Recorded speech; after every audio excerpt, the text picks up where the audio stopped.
एक छोटे से गांव में राहुल नाम का लड़का रहता था। उसका परिवार बहुत साधारण था।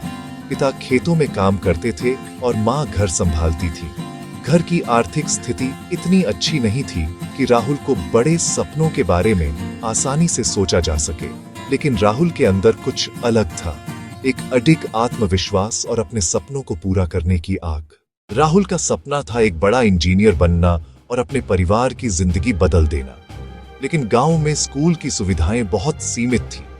अच्छे शिक्षक नहीं थे, किताबें कम थीं और पढ़ाई के लिए आवश्यक संसाधन मुश्किल से मिलते थे। लोग कहते, राहुल, तुम्हारे जैसे बच्चे बड़े नहीं बनते। शुरुआत में राहुल उदास हो गया, लेकिन एक दिन उसने अपने आप से कहा, अगर मैं हार मान लूंगा तो वही लोग सही साबित होंगे, लेकिन अगर मैं कोशिश करूंगा तो शायद मैं अपनी तकदीर बदल सकूं।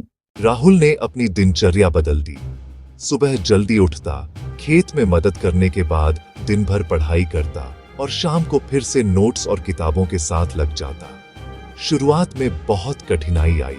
किताबें नहीं थीं, कई विषय मुश्किल लगते थे और दोस्तों के मजाक सहने पड़ते थे, लेकिन राहुल ने हार नहीं मानी। कुछ महीनों बाद गांव में एक एनजीओ आया जिसने बच्चों को किताबें और ऑनलाइन शिक्षा की सुविधा दी।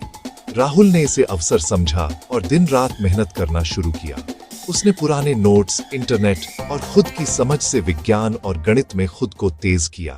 समय बीता और राहुल ने स्कूल की परीक्षा में टॉप किया।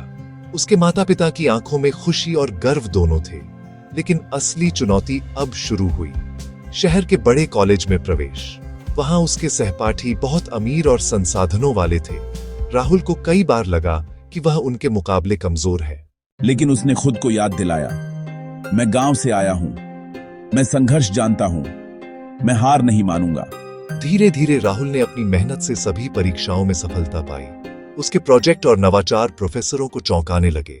कॉलेज के बाद राहुल को एक बड़ी कंपनी में नौकरी मिली। अब वही लड़का जिसे गांव में कमजोर समझा जाता था, शहर और गांव में प्रेरणा का प्रतीक बन गया।